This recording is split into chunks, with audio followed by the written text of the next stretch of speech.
Hello friends, मेरा नाम विशाल है and welcome to my channel programming with Vishal. Friends, आज जो मैं आप लोगों के लिए वीडियो लेके आया हूँ, उस वीडियो में मैं आप लोगों को ये बताने वाला हूँ कि कैसे आप वर्डप्रेस में एक बेसिक प्लगइन बना सकते हैं। तो ऑलरेडी काफ़ी टाइम पहले मैंने आप लोगों को एक पीएचपी में स्क्रिप्ट बताई थी आईएफएससी कोड की। मैं एक बार ओपन करता हूँ इसे। तो ये मैंने आपको एक स्क्रिप्ट बताई थी कि कैसे अगर आपको किसी आईएफएससी कोड की हेल्प से किसी उसके बैंक की डिटेल निकालनी हो, जैसे कि बैंक का नाम क्या, बैंक की लोकेशन क्या है, उसकी ब्रांच कहाँ है, बाकी उसकी डिटेल्स जो होती हैं आईएफएससी कोड के बेस पे। और आज मैं यही एपीआई को यूज करके आप लोगों को ये बताऊंगा कि कैसे अगर आपको ये एपीआई को वर्डप्रेस में एज अ प्लगइन बनाना हो तो आप उसे कैसे बना सकते हैं। तो यहाँ पे क्या करने वाले हैं कि मेरे पास ऑलरेडी एक वर्डप्रेस का मैंने यहाँ पे बेसिक जो इंस्टॉलेशन होता है वो किया हुआ है, और अब मैं क्या करूँगा, एक बेसिक प्लगइन बनाऊंगा यहाँ पे वर्डप्रेस में। अगर आपको वो प्लगइन को यूज करना है अपने कोड में, तो आप क्या कर सकते हैं कि मैंने ऑलरेडी इस वीडियो के डिस्क्रिप्शन में उस प्लगइन का लिंक दिया हुआ है। तो आप क्या कर सकते हैं कि मेरे सोर्स कोड में जाके प्लगइन को डाउनलोड कर सकते हैं और डायरेक्टली उसको बस आपको अपने जो आपका जो वर्डप्रेस का इंस्टॉलेशन है बस उसको वहां पे यूज करना है। That's it. आप जैसे ही प्लगइन इंस्टॉल करेंगे वो एक आपको शॉर्ट कोड देगा। वो शॉर्ट कोड जैसे ही आप अपने कोड में डालेंगे तो आपका जो आईएफएससी कोड का जो हमारा यहाँ पे इशू है वो रिजॉल्व हो जाएगा आपका। मुझे ये जो मैंने आपको लास्ट वीडियो दिखाया था मेरा आईएफएससी कोड का, ये बनाने के बाद मुझे ऑलरेडी बहुत बार रिक्वेस्ट आई है इस चीज़ की कि अगर हमें इसे वर्डप्रेस पे करना हो तो हम उसे कैसे कर सकते हैं। इसी के साथ फ्रेंड्स, अगर आपको ये मेरा वीडियो पसंद आए तो प्लीज़ वीडियो को लाइक ज़रूर करिए, और अगर आपने अभी तक चैनल को सब्सक्राइब नहीं किया है तो प्लीज़ सब्सक्राइब भी करिए। ये सोर्स कोड जो प्लगइन है उसका डाउनलोड करने के लिए मैं लिंक आपको डिस्क्रिप्शन में दूंगा। अगर वो प्लगइन आपके किसी हेल्प में आता है, वैसे वो जो प्लगइन है वो फ्री ऑफ कॉस्ट है, आप उसे फ्री में डाउनलोड कर सकते हैं, पर अगर आपको वो प्लगइन कोई हेल्प करता है या आपका कुछ उससे मदद होती है तो अगर आप चाहें तो आप मुझे डोनेशन भी कर सकते हैं। जब आप प्लगइन को डाउनलोड करेंगे वहाँ पे आपको डोनेशन का भी लिंक मिल जाएगा। मैं वैसे आपको दिखा देता हूँ यहाँ पे। यहाँ पे हम जैसे कि इधर चलते हैं और मैं यहाँ दिखा देता हूँ आपको IFSC वर्डप्रेस प्लगइन। देखिए जैसे ही आप यहाँ पे आएंगे तो यहाँ पे आपको डोनेट नाउ का एक ऑप्शन दिखेगा। अगर आप इस पर क्लिक करेंगे तो ये एक इंस्टा मोजो का पेमेंट गेटवे ओपन करेगा। अगर यहाँ से आप मुझे कुछ डोनेट करना चाहते हैं तो आप वो भी कर सकते हैं।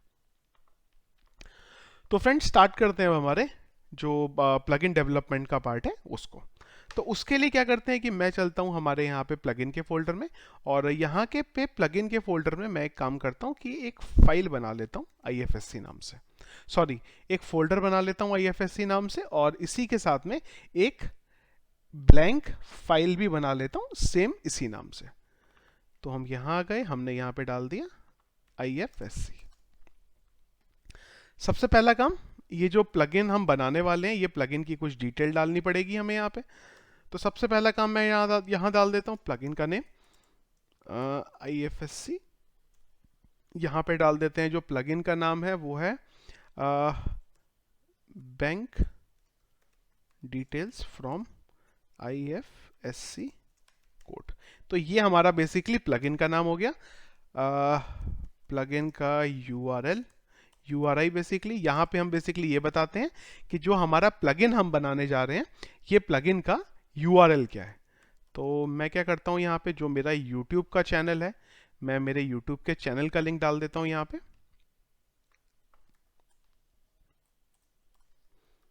ये मेरा आ गया। और इसके बाद अगली चीज, ये जो प्लगइन जिसने बनाया है उसका, इस प्लगइन का थोड़ा डिस्क्रिप्शन मैं बाद में डालूंगा क्योंकि इंटरेस्टिंग चीज है, ये आपको मैं एंड में बताऊंगा ये। और एक मैं यहाँ पे डाल देता हूँ लेट्स से ऑथर के बारे में। तो मैं ऑथर में क्या कर देता हूँ, मेरा नाम डाल देता हूँ। अगर आप जब ये प्लगइन को डाउनलोड करेंगे तो अगर आप चेंज करना चाहें तो ये डिटेल आप चेंज कर सकते हैं, कोई प्रॉब्लम नहीं है उसकी। तो देखिए मैं ये बस बेसिक डिटेल डालता हूँ यहाँ पे हमारे प्लगइन के बारे में। एक बार अब हम चलते हैं हमारे प्लगइन के फोल्डर पे, और मैं क्या करता हूँ यहाँ पे प्लगइन के फोल्डर पे जाके रीलोड कर लेता हूँ। तो देखिए यहाँ पे एक हमारा जो प्लगइन है वो यहाँ पे डिस्प्ले होना शुरू हो गया है। और यहाँ पे अब हम क्या करते हैं कि कोड स्टार्ट करते हैं। फ्रेंड्स, वर्डप्रेस के बारे में अगर आपको बेसिक नॉलेज है कि प्लगइन डेवलपमेंट कैसे होता है और थीम्स कैसे बनती हैं तो बहुत अच्छी बात है, और अगर नहीं पता है तो मैं ऑलरेडी इसके बारे में मैंने डिटेल सीरीज बनाई हुई है। अगर आप यहाँ मेरे चैनल के प्लेलिस्ट पे जाएंगे तो यहाँ पे step by step WordPress tutorial है। तो अगर आप यहाँ जाएंगे तो ऑलरेडी मैंने एक 6 वीडियो की पूरी सीरीज बनाई है, तो आप ये देख के भी समझ सकते हैं कि वर्डप्रेस कैसे चलता है। तो फिर से हम आ जाते हैं कोड पे। कोड पे आने के बाद हम अगली चीज़ क्या करेंगे, यहाँ पे एक फंक्शन कॉल करेंगे कि जब भी ये प्लगइन इंस्टॉल हो तब क्या करना है, और जब ये प्लगइन डीएक्टिवेट हो तब क्या करना है। तो मैं यहाँ डाल देता हूँ, एक तो डाल देता हूँ register underscore activation underscore hook, कि जब भी ये प्लगइन जो है हमारा इंस्टॉल हो तब क्या होगा। और एक मैं इसी तरीके से डाल देता हूँ यहाँ पे कि जब भी ये डीएक्टिवेट होगा, यानी कि डीएक्टिवेशन होगा इसका तब क्या होगा। तो यहाँ पे जो पहला पैरामीटर लेगा ये ले लेगा हमारा अंडरस्कोर अंडरस्कोर फाइल, यानी कि हमारी जो डायरेक्टरी है करंट वो। और यहाँ पे मैं एक फंक्शन डाल देता हूँ ifsc अंडरस्कोर इंस्टॉल। और अगर मैं जब ये प्लगइन मेरा डीएक्टिवेट होगा तो ये इंस्टॉल की जगह पे मैं एक दूसरे फंक्शन को कॉल कर दूंगा डीएक्टिवेट।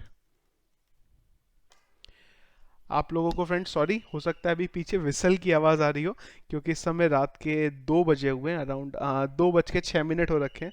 और जो मेरा हमारी सोसाइटी का जो गार्ड है वो आया हुआ है, तो हो सकता है उस वजह से आपको पीछे विसल की आवाज़ आ रही हो, तो प्लीज़ उसे इग्नोर करिएगा। तो ये हमारा एक्टिवेशन का कोड हो गया। तो मैं यहाँ पे एक फंक्शन बना लेता हूँ कि जब प्लगइन इंस्टॉल होगा तब क्या होगा, और जब प्लगइन मेरा अनइंस्टॉल होगा तब क्या होगा।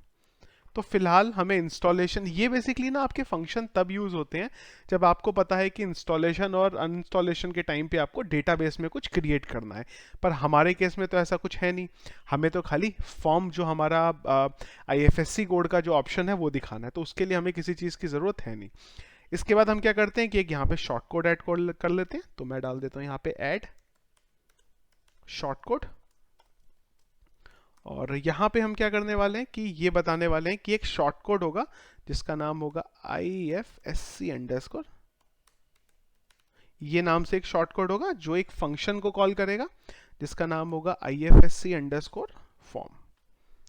एक फंक्शन बना लेते हैं यहाँ पे ifsc अंडरस्कोर फॉर्म नाम से, और इसको बोलते हैं कि भाई आप इंक्लूड कर लो एक फाइल को जिसका नाम होगा ifsc underscore form dot php। तो ये क्या कर लेगा, इस फाइल को बेसिकली यहाँ पे इंक्लूड करा देगा। तो हम चलते हैं और एक इस नाम से फाइल बना लेते हैं, इसको डाल देता हूं मैं ifsc अंडरस्कोर फॉर्म। तो ये बेसिकली क्या हो गई, आपकी एक बेसिक फाइल हो गई जहां पे क्या करेंगे कि हम हमारा फॉर्म जो है उसे बनाएंगे यहाँ पे। तो अभी एक काम करते हैं, एक बार प्लगइन को इंस्टॉल भी कर लेते हैं। देखिए जैसे ही मैंने एक्टिवेट किया तो ये जो प्लगइन है मेरा एक्टिवेट हो गया, और यहाँ पे मुझे कुछ एरर भी आ गई है। एरर क्या है एक बार देख लेते हैं। एरर एरर एरर एरर है लाइन नंबर 10 पे। ओके, यहाँ पे एक कॉमा मिसिंग था, फिर से एक्टिवेट करते हैं। देखिए अभी भी एक एरर है लाइन नंबर 23 पे, एरर बहुत आ रही हैं। ओके, अगेन सेमीकोलन मिसिंग है। आई होप कि अब कोई एरर नहीं आएगी। देखिए प्लगइन आपका जो था यहाँ पे इंस्टॉल हो गया। ठीक है जी, इंस्टॉल होने के बाद हमने क्या बोला कि जब भी कोई ये शॉर्ट कोड कॉल करे तो ये जो आपका फंक्शन है ये कॉल हो जाए। अब यहाँ क्या करते हैं, हम एक फॉर्म बना लेते हैं। यहाँ पे हमने बना लिया एक फॉर्म, और फॉर्म में हमने क्या डाल दिया, एक तो डाल दिया हमने इनपुट टाइप टेक्स्ट बॉक्स, एक इसका हमने नाम ले लिया लेट्स से ifsc, एक हमने यहां ले लिया इनपुट टाइप सबमिट। सबमिट का बटन हमारा यहाँ पे आ जाएगा, और बस इसी की जरूरत है। और चाहे तो आप यहाँ पे एक काम और भी कर सकते हैं कि एक नाम डाल देते हैं सबमिट। देखिए ये आपका प्लगइन हो गया। अब अगर आपको ये जो फॉर्म हमने बनाया है वो बनाना है तो आपको ये शॉर्ट कोड को आपके कोड में डालना पड़ेगा। तो देखिए हम चलते हैं हमारे वेबसाइट के फ्रंट एंड पे। ये हमारी वेबसाइट का फ्रंट एंड है। तो लेट्स से एज्यूम हम ये देखते हैं कि हमें एक किसी पर्टिकुलर पेज पे ये दिखाना है।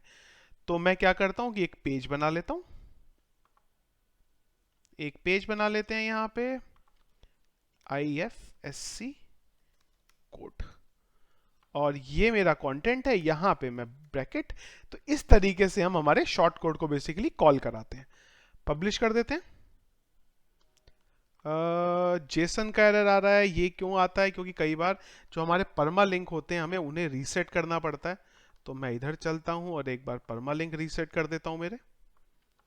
मैं इसको प्लेन ही रख लेता हूं और सेव कर देते हैं। और अभी मैं जाके एक बार पब्लिश करता हूं, और पब्लिश होने के बाद एक बार यहाँ पे भी देख लेते हैं क्या इश्यू है। प्राइवेट दिस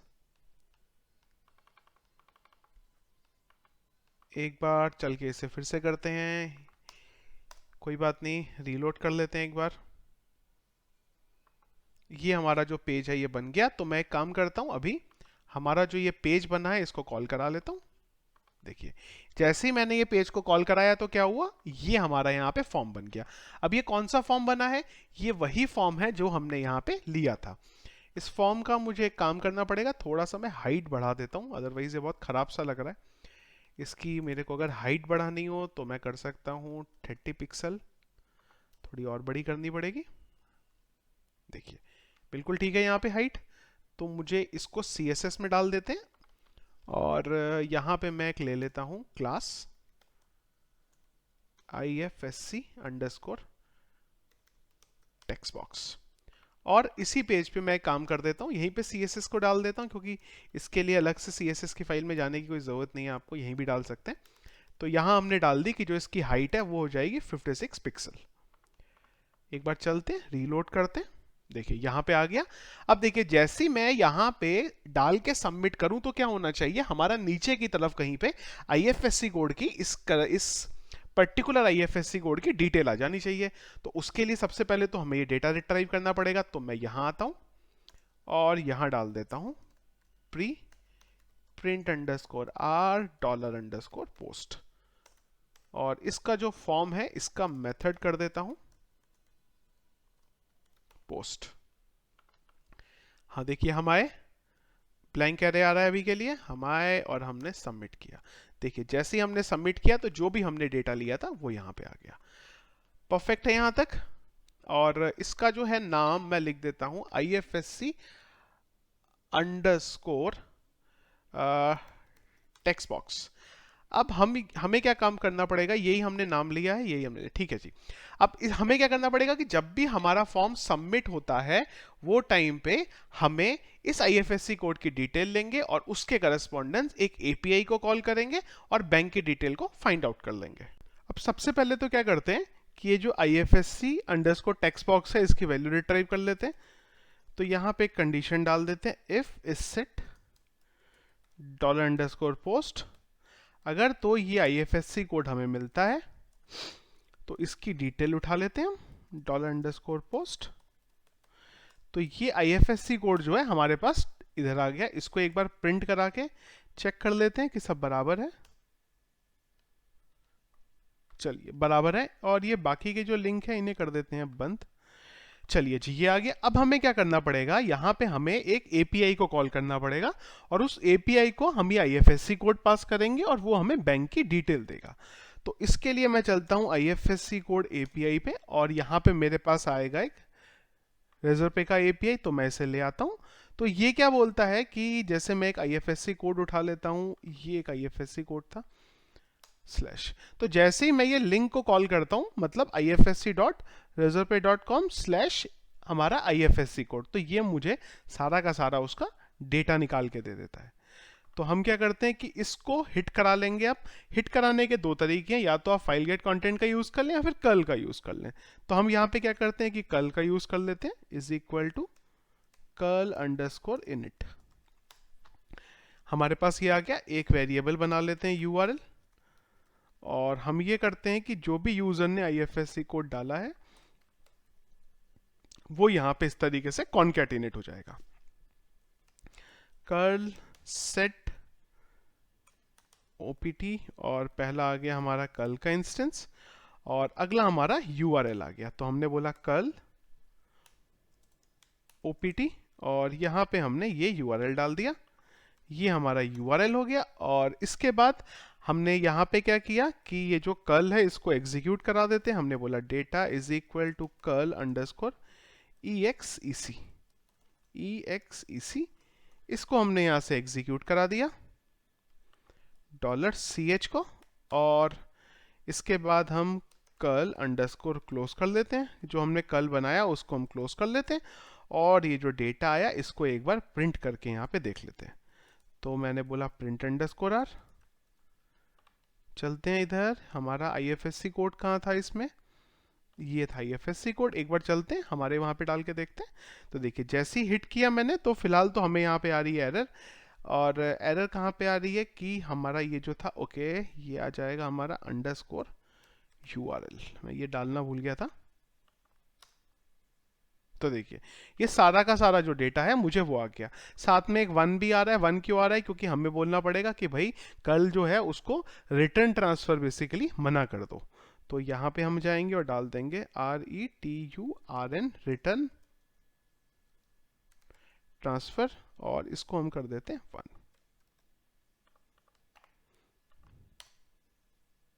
देखिए 1 जो यहाँ पे आ रहा था वो यहाँ से आपका हट गया।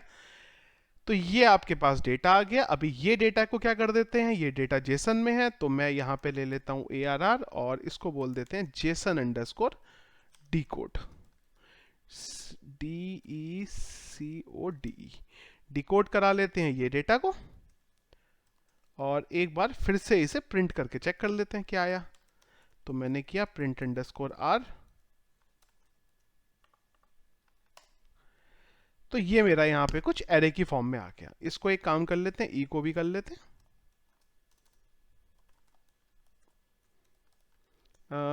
प्री लगा लेता हूँ। तो ये मेरे पास बेसिकली डेटा आ गया सारा का सारा। तो अब क्या करते हैं, ये डेटा के बेस पे हम सारा यहाँ पे डेटा प्रिंट करा देंगे।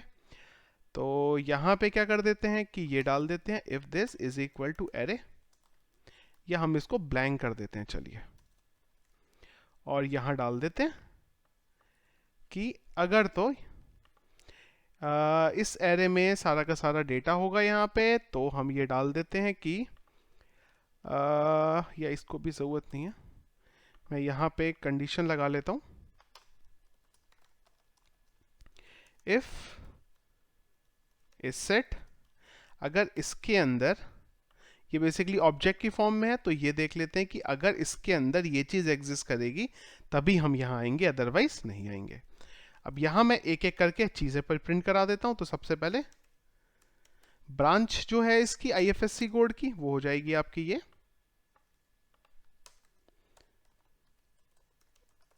और कॉपी पेस्ट इसको कैपिटल ही करा लेते हैं चलिए, ब्रांच हो गई ये। और क्या क्या चीज़ें चाहिए, एक हमें एड्रेस चाहिए इसका, तो मैंने ये एड्रेस डाल लिया। एड्रेस के बाद हम ले लेते हैं इसकी सेंटर ले लेते हैं, सेंटर के बाद मैं ले लेता हूँ स्टेट, और स्टेट के अलावा क्या चाहिए हमें, और तो हमें कुछ यहाँ पे मिल नहीं रहा है ऐसा। कॉन्टैक्ट नंबर ले लेते हैं एक बिल्कुल, जिसकी हमें ज़रूरत पड़ सकती है। तो ये बेसिकली मैं डिटेल ले रहा हूँ। अब अगर आप कुछ और भी डालना चाहें तो आप और भी चीज़ें ले सकते हैं। फिलहाल के लिए इधर कर देता हूँ कॉन्टैक्ट। देखिए आए, रीलोड किया, देखिए ये हमारे पास सारी की सारी डिटेल आ गई। अब एक काम कर देते हैं, जो IFSC कोड हमने सर्च किया था उसको यहाँ टेक्स्ट बॉक्स पे भी दिखा लेते हैं, पॉपुलेट करा लेते हैं। तो उसके लिए मैं यहाँ डाल देता हूँ वैल्यू, और इसे मैं बाहर ब्लैंक से भी इनिशियलाइज करा देता हूँ जिससे कि हमारी एरर ना आए। देखिए अब ये मेरा IFSC कोड आ गया। अब अगर मैं इसको चेंज करके कुछ और करूंगा तो मेरा कोई भी डेटा आएगा नहीं। तो यहाँ पे हम क्या कर देते हैं कि ये दिखा देते हैं कि अगर तो कोई डेटा आया तो ठीक है, अदरवाइज यहाँ पे दिखा देते हैं इको नो रिकॉर्ड फाउंड। पर इसमें एक प्रॉब्लम है, देखिए क्या है, ये बराबर एरर आ गई, पर अगर मैं ये पेज को रीलोड करूं तब भी मेरा यही आ रहा है। तो ये एरर नहीं आनी चाहिए थी। तो हम यहाँ पे क्या करते हैं, इसके बेस पे चेक करा लेते हैं कि अगर तो इस बॉक्स में कुछ है तभी हमारी ये कंडीशन आएगी, if this not equals to null, तभी ये चीज चलेगी, अदरवाइज नहीं चलेगी। देखिए ये आ गया। अब लेट से मैं डालता हूं दिल्ली HDFC IFSC कोड। तो ये रहा दिल्ली का मेरा IFSC कोड। कहाँ का है ये? कैलाश बिल्डिंग का है। देखिए तो ये किया इसने, यहाँ पे सारी की सारी डिटेल दिखा दी। एक काम और कर सकते हैं कि इसको स्ट्रॉन्ग कर देते हैं।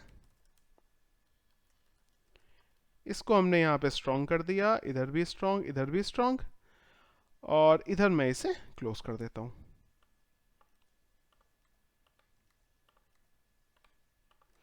एक बार रीलोड करते हैं।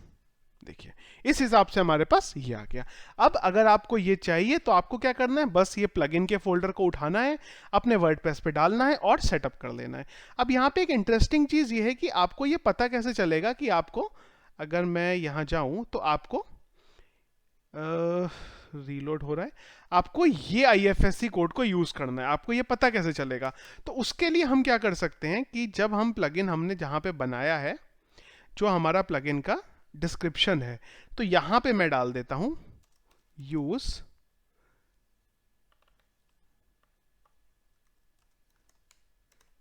Short code for IFSC code. अब देखिए क्या होगा, जब भी आप आपके प्लगइन में जाएंगे तो आपको ऑटोमेटिकली यहाँ पे डिस्क्रिप्शन दिख जाएगा। और मैं क्या कर देता हूँ, इसको बोल्ड, इसको डबल कोट्स में भी कर देता हूँ। और एक काम कर देते हैं, इसको ना मैं इस डबल कोट से अच्छा जो हमारा शॉर्ट कोड के लिए हम ब्रैकेट का यूज करते हैं, मैं उसी में डाल देता हूँ। देखिए परफेक्ट। तो अब अगर आपको ये शॉर्ट कोड को यूज करना है तो आपको पता चल गया कि भाई ये शॉर्ट कोड है हमारा। और इसे काम करते हैं, एक बार स्ट्रॉन्ग भी करके देख लेते हैं कि क्या स्ट्रॉन्ग होगा। यहां से RONG,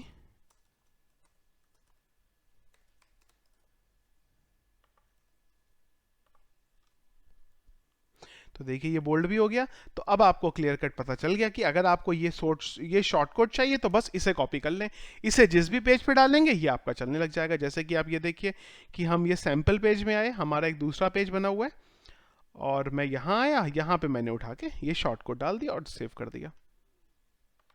अब अगर मैं ये पेज को ओपन करूं तो देखिए स्ट्रॉन्ग टैग उठा रहा है, तो ये स्ट्रॉन्ग टैग हमें हटाना पड़ेगा, इसकी वजह से एरर आ रही थी। अपडेट कर देते हैं अभी, और देखिए ये हमारा यहाँ पे इस तरीके से आ गया। अब जहां आप इसे यूज करना चाहें आप इसे यूज कर सकते हैं। तो एक काम कर देते हैं कि हम इसे हटा ही देते हैं, क्योंकि अगर आपने कल को कॉपी पेस्ट किया तो हो सकता है कहीं आपको एरर दे दे। और मैं चलता हूँ फिर से एक बार हमारे अपीयरेंस में, प्लगइन में लीव कर देते हैं, प्लगइन में ओके। तो यहाँ पे आपको ये देखिए, अब जहां पे भी आप ये सोर्स कोड को दिखाना चाहते हैं, जहां पे भी आप ये शॉर्ट कोड को दिखाना चाहते हैं IFSC कोड के, वहां पे आप इसको डाल सकते हैं। सो फ्रेंड्स ये बेसिकली प्रोसेस था। तो ये जो हमारा IFSC नाम का जो प्लगइन है, मैं इसका सोर्स कोड आपको दे दूंगा, तो आप इसको डाउनलोड कर सकते हैं और अपने कोड में इसको यूज कर सकते हैं। सो फ्रेंड्स आई होप कि जो मैंने आपको ये वीडियो बताया है प्लगइन बताने के बारे में, ये आप लोगों को समझ में आया होगा। अगर आपका कोई भी यहाँ पे क्वेश्चन है, कोई भी इशू है, तो आप प्लीज़ कमेंट बॉक्स में अपना प्रॉब्लम डालिए। मैं अपनी तरफ से पूरी कोशिश करूंगा कि आपके इशू को रिजॉल्व कर सकूं। अगर फ्रेंड्स ये सोर्स कोड आपको पसंद आया है तो प्लीज़ वीडियो को लाइक ज़रूर करिएगा, और उसी के साथ अगर अभी तक आपने हमारे चैनल को सब्सक्राइब नहीं किया है तो प्लीज़ सब्सक्राइब भी ज़रूर कर लीजिए। Thank you.